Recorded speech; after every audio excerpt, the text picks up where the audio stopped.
Menurut Melly Amalia, yang merupakan pembicara dari diskusi Zero Waste di masa pandemi Corona, menyatakan bahwa pengurangan sampah di sektor komersial seperti restoran, pusat perbelanjaan, dan pariwisata mengalami penurunan. Namun, di sisi lain, sampah rumah tangga meningkat karena perubahan pola konsumsi masyarakat pasca penerapan kebijakan kerja dari rumah dan pembatasan sosial. Sehingga, sebagian besar masyarakat membatasi diri dengan hanya melakukan aktivitas di rumah saja. Tetapi, untuk memenuhi kebutuhan konsumsi, mereka berbelanja secara daring. Maka, kenaikan berdasarkan data riset mencapai 27-36%. Akhirnya, timbullah sampah seperti kemasan plastik sekali pakai mengalami peningkatan. Menurut Hasibuan 2016, pada saat ini, manusia kurang akan kesadaran lingkungan sendiri. Banyak di antara mereka yang kurang mengerti akan kebersihan lingkungan, sehingga mereka dengan mudahnya membuat limbah yang sangat berbahaya bagi lingkungan. Dari sekian banyak aktivitas manusia, ternyata yang paling berbahaya adalah limbah rumah tangga. Dampak limbah rumah tangga terhadap lingkungan hidup perlu mendapat perhatian dari pemerintah. Dalam menjaga lingkungan hidup, pemerintah memerlukan adanya aturan yang jelas dan tegas tentang lingkungan hidup, serta mensosialisasikannya kepada masyarakat. Dari hasil analisis membuktikan bahwa sungai di Desa Cokram Mulyoharjo sudah tercemar.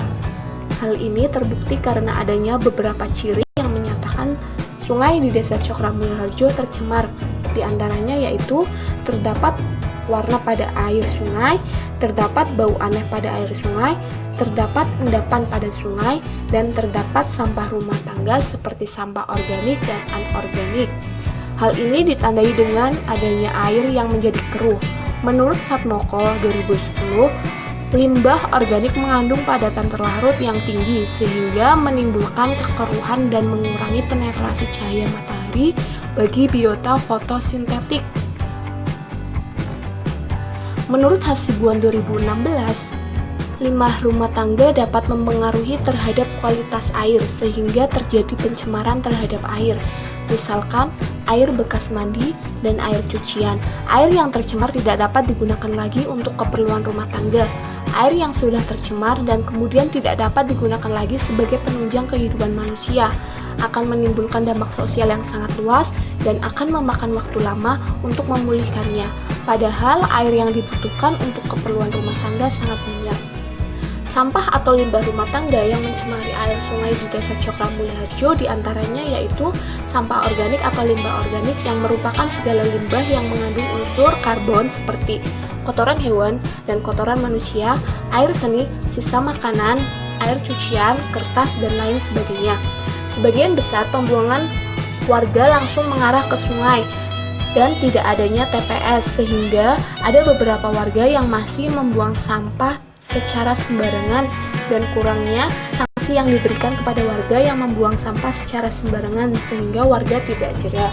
Kemudian ada sampah atau bangkai binatang, yaitu semua limbah yang berupa bangkai binatang.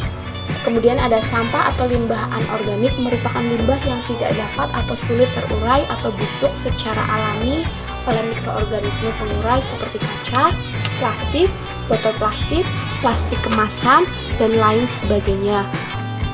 Menurut Pohan 2017 dan teman-teman, jika sumber pencemaran di sekitar sungai yang air limbahnya mengalir atau dibuang secara langsung ke badan sungai dan tanpa diolah terlebih dahulu, maka akan menambah beban cemar sungai yang berakibat turunnya daya tampung beban cemar sungai.